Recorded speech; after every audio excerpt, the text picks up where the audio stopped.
사랑하는 반석의 성도 여러분, 4월 28일 수요일 아침 아까베 시간에 돌아왔습니다. 오늘은 출애굽기 13장 전체 메시지로 함께 주님의 음성을 듣도록 하겠습니다. 자, 드디어 출애굽기 12장에 이스라엘 백성들이 애굽 땅을 출발하게 됩니다. 그래서 12장 마지막 절에 보니까 51절, 바로 그날에 여호와께서 이스라엘 자손을 그 무리대로 애굽 땅에서 인도하여 내셨더라 하고요. 13장을 쭉 묵상해 보면은 17절로 바로 내려가서 이 내용이 좀 이어지는 듯한 느낌을 받죠. 자, 오늘 13장 17절, 바로가 백성을 보낸 후에 블레셋 사람의 땅의 길은 가까울지라도 하나님이 그 길로 인도하지 아니하셨으니 하고 자연스럽게 이어지는데 13장 1절에서 16절까지의 내용이 마치 이렇게 삽입되어 듯한 느낌을 받아요. 여러분, 우리가 군대를 다녀오지 않았을지라도 우리가 군대에 가게 되면 가장 강조하는 것이 뭐냐니까 육체적인 훈련보다도 정신적인 무장입니다. 무엇을 하기 전에, 총을 쏘기 전에도 아주 강한 정신 훈련을 받게 되죠. 그래서 23장 1절에서 16절은 마치 그와 같이 이스라엘 백성들이 하나님의 군대로 이제 출발하기 전에 모세를 통하여 그들에게 명령하시고 당부하는 내용이 담겨 있습니다. 자, 그런 의미로 1절과 2절을 한번 보시면 좋겠는데요. 읽어드리겠습니다. 여호와께서 모세에게 일러 가라사대 2절, 이스라엘 자손 중에서 사람이나 짐승을 막론하고 태에서 처음 난 모든 것은 다 거룩히 구별하여 내게 돌리라. 이는 내 것이니라 하시니라. 그들이 출발할 때에 너희들의 초태생을 구별하는 일의 중요성을 강조하시죠. 사실 지금 이 출발하는 이 모든 것들은 낯선 것이죠. 가나안 땅으로 가는 것도 그렇고 그 길로 가는 것도 그렇고 문화라든지 광야와 사막 지역을 지낼 때의 주의사항이라든지 아니면 그 광야 시절에서 만나야 할 수많은 잡족들을 어떻게 상대를 해야 되는지, 광야에서 먹을 음식을 어떻게 구해야 하는지, 이런 것들을 작전 받기도 굉장히 촉박한 시기에 하나님은 또 모세에게 그들에게 뭐라고 말씀하셨다고요? 너희들은 태에서 처음 난 모든 초태생은 여호와께 돌리라 라고 하는 것을 강조하시죠. 이것이 무엇이죠? 너희들을 지금 이런 엄청난 죽음을 통하여서 너희들을 구별하여낸 여호와로, 내가 이 모든 것을 살려서 너희들은 이제 하나님 중심으로 그의 은혜로 살아가기를, 하나님 바라보며 광야 시절을 지나기를 하나님 그것을 무장을 시킨 것입니다. 동시에 또 명령하십니다. 3절, 모세가 백성에게 이르되 너희는 애굽 종되었던 집에서 나온 그날을 기념하여 유교병을 먹지 말라. 여호와께서 그 손에 권능으로 너희를 그곳에서 인도하여 내셨음이니라. 자, 여러분, 우리가 유교병을 먹지 말라 할 때 이제 무교병을 먹어야 된다는 것인데, 이 무교병이라고 하는 것은 누룩을 넣지 않은 빵을 얘기하죠. 광야 이 애굽 생활에서 그들이 먹었던, 누룩을 넣어서 맛있게 이제 먹었던 그 빵들을 먹지 말고, 자, 1차적으로는 그 애굽에 있는 삶과의 단절을 의미하게 되죠. 그러나 이 광야를 지나면서 유교병의 빵을 먹으라고 하는 의미는 무엇일까요? 너희들이 6월절의 역사를 이루어서 너희들은 구원을 받았지만은 애굽의 수많은 초태생들 그리고 장자들이 죽어 많은 곡소리가 그 땅에 하늘까지 사무쳤던 것이죠. 하나님의 마음도 굉장히 아팠으리라 생각이 됩니다. 끝까지 완고하여 완악하여 그들이 죽어갔습니다마는 하나님은 그들 한 영혼까지도 돌아오기를 기대하셨죠. 그런데 이제 너희들을 구별하여 하나님께서 구원을 베풀었는데, 이제는 너희들도 인생도 이제는 흥청망청 살지 말고 새롭게 주어진 인생을 거룩하게 구별하여 너희들을 살리기 위하여 죽었던 사람들이 있기 때문에 이제 그들의 마음의 중심으로 이제 유교병을 먹지 말고 무교병을 먹어가면서 그들의 고난을 생각하고 구별된 삶을 살아가라. 이렇게 그들에게 규례를 말씀하십니다. 정신무장을 하고서 이제 그들이 본격적인 출애굽의 여정이 시작되는 것이 아까 말씀드렸던 17절입니다. 읽어드리겠습니다. 바로가 백성을 보낸 후에 블레셋 사람의 땅의 길은 가까울지라도 하나님이 그 길로 인도하지 아니하셨으니. 빠른 길이 있었는데 그 길로 인도하지 않았던 이유가 무엇이었냐니까 하반절에 보면은 이는 하나님이 말씀하시기를 이 백성이 전쟁을 하게 되면 마음을 돌이켜 애굽으로 돌아갈까 하셨음이니라. 여러분, 아직 이 이스라엘 백성들은 여호와의 군대로 간주는 되었으되 아직은 싸울 수 없는 그러한 참 순수한 백성들이죠. 430년 동안 노예 생활만 했기 때문에. 우리말 표현에 자라보고 놀란 것은 소뚜껑 보고 놀란다 이런 표현이 있잖아요. 자라에게 한번 물리면 소뚜껑 보고도 지레 겁을 먹고 트라우마가 생기는 것처럼 이들에게 블레셋의 강한 군대를 만나면 자칫 잘못하면은 애굽으로 주랭랑 칠 것 같아서 그것이 그들에게 트라우마가 될 것 같아서 하나님의 배려하심으로 그들을 비껴서 하나님은 다른 곳으로 인도하셨다. 자, 여기까지는 우리가 하나님의 배려하심으로 이해가 됩니다. 그럴 수 있겠지. 자, 그러나 18절 말씀 보세요. 그러므로 하나님이 홍해의 광야길로 돌려 백성을 인도하시매 이스라엘 자손이 애굽 땅에서 대열을 지어 나올 때에 하나님이 직선의 길로 가지 못하게 하시고 바로 약간 광야의 길로 백성을 인도하셨다는 것입니다. 자, 아까도 말씀드렸지만 하나님은 이들이 아직은 하나님의 군대의 작전을 수행하기는 부족한 자들이었기 때문에 그들에게 맞춤형으로 교육하기 시작했던 것이죠. 본격적인 훈련의 단계에 돌입한 것입니다. 그러나 이 시점에서 우리 인간들은 잘 이해가 안 가는 것이죠. 성경에 보면 10하루길이라고 하는 길이 나오게 되는데 그만큼 직선으로 갔으면 그 하루길, 10하루길이 된 것입니다. 그런데 이들의 불순종으로 자그마치 40년 동안 광야에서 뺑뺑이를 돌리게 되죠.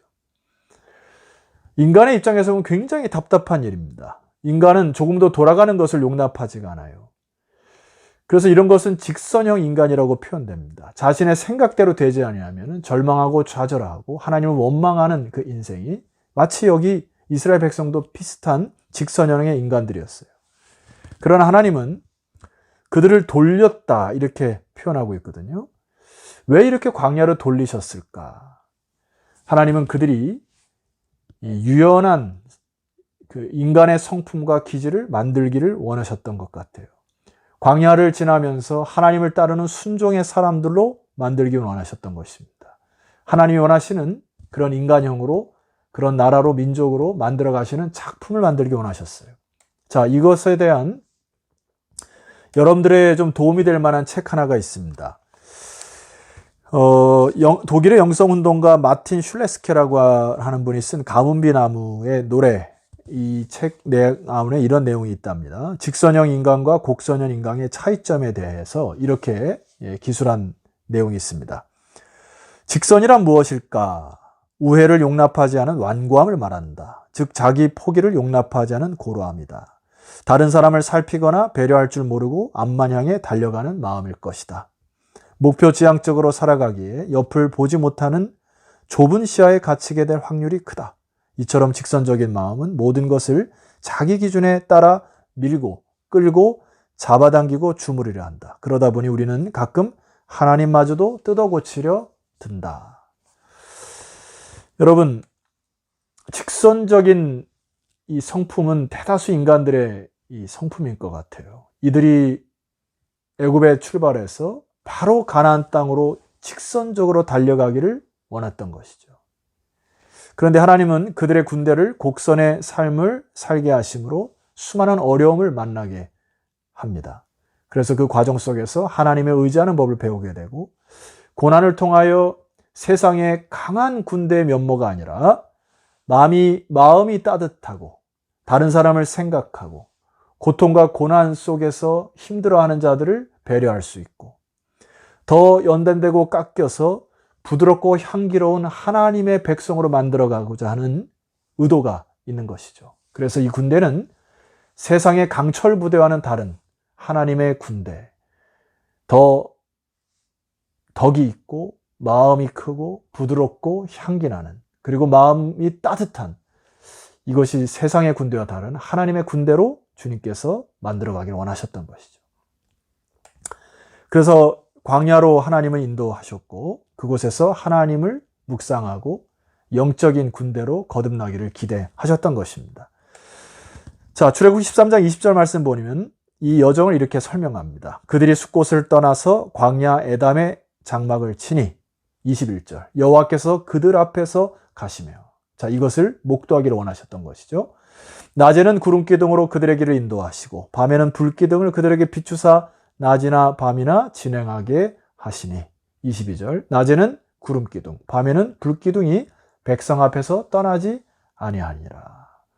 늘 그들과 함께 임재로 하나님의 현현으로 그들과 함께 하셔서 수많은 어려움이 있을지라도 너희들은 두려워하거나 놀라지 말도록 하나님이 그 광야에서 그들을 인도하셨다. 이것이 광야의 메시지죠. 오늘 이 말씀은 우리에게도 굉장한 도전과 은혜를 갖다 줍니다. 그래서 그 후대 사람 느헤미야도 백성들을 새롭게 이 성전 건축을 독려하고 성벽 건축을 독려할 때 바로 이 광야 40년의 이 역사를 그들에게 이렇게 소개를 합니다. 느헤미야 9장 19절 주께서는 주의 크신 국률로 그들을 광야에 버리지 아니하시고, 자, 하나님의 크신 국률이 이 가운데 가득 넘쳤다. 이걸 말씀하고 싶었고요.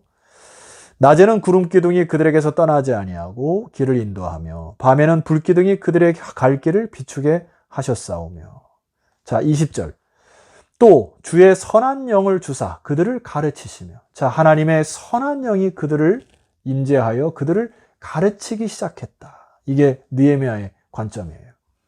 주의 만나가 그들의 입에서 끊어지지 않게 하시고 그들의 목마름을 인하여 그들에게 물을 주어 21절 40년 동안 들에서 기르시되 부족함이 없게 하심으로 그 옷이 헤어지지 아니하였고 그 발이 부르트지 아니하셨사오며, 하나님의 선한 영이 그들과 함께 하셨고 주님의 크신 긍휼로 그들을 광야에서 버리지 아니하셨어 한결같이 함께 하셨다는 것이 우리가 그 광야 40년의 역사를 통해서 교훈받아야 할 것이라는 것이죠. 그래서 느헤미야가 그들의 백성들을 독려하는 것을 볼 수 있습니다. 사랑하는 성도 여러분, 사도 바울도 오늘날 우리들에게 살아가는 이 신약의 세대에 이런 메시지를 줍니다. 고린도전서 10장 13절 마치 이 광야 40년을 연상케 하는 것이죠. 사람이 감당할 시험 밖에는 너희에게 당한 것이 없나니 오직 하나님은 미쁘사 너희가 감당치 못할 시험당함을 허락하지 아니하시고 시험당할 쯤에 또한 피할 길을 내사, 자, 광야의 40년 동안 하나님이 구름기둥 불기둥으로 많은 피할 길을 내시고 길을 만드셨던 것들을 기억하실 것입니다. 그러나 이 모든 것의 결론은 무엇이죠? 10장 13절 맨 하반절에 너희로 능히 감당하게 하시느니라. 하나님 우리를 그렇게 만들어가길 원하셨죠. 고난이 와도 환난이 올지라도 그것을 능히 극복하고 감당할 그릇이 되길 원하셨고 수많은 어려움 속에서도 하나님의 인도하심을 믿고 따라감으로 감사하는 인생으로 살아가길 원하셨던 것입니다. 여러분, 저와 여러분의 삶 속에서 때로는 나의 인간의 생각으로 단시일 내에 혹은 짧은 길로 가고 싶어 했던 많은 부분들이 있었을 것입니다. 그러나 하나님이 때로 우리를 광야로 돌리실 때는 다 이유가 있음을 믿습니까? 그곳에서 피할 길을 내시고 우리를 감당케 하시는 하나님을 바라보시면 좋겠고, 결과적으로 돌아간다고 하는 것은 저와 여러분의 인생을 더욱 성숙케 하고 아름답게 하고 연단케 하여 하나님의 사람으로 향기나는, 그리고 다른 사람에게 사랑과 덕과 배려를 할 수 있는 그러한 하나님의 군대로 만들어 가시려고 하는 하나님의 크신 모략임을 기억하시고 오늘 하루도 감사하며 승리하는 하루가 되시기를 주 이름으로 축원합니다. 기도드리겠습니다. 하나님 아버지 감사합니다. 우리 인간들이 참 하나님의 뜻을 알지 못하여서 직선으로 가고 싶어 했던 많은 일들이 있지만은 과거를 되돌아보니 하나님께서 역사하신 굴곡의 삶 속에서 하나님의 은혜를 경험케 하시니 감사합니다. 앞으로 우리의 미래에도 내 뜻대로 되지 않은 일이 있을지라도 하나님께서 선한 영으로 인도하시는 것을 믿고 능히 감당케 하옵소서. 예수 그리스도의 이름으로 기도드렸사옵나이다. 아멘. 사랑하는 성도 여러분, 내일은 출애굽기 14장으로 찾아뵙도록 하겠습니다. 내일 뵙겠습니다.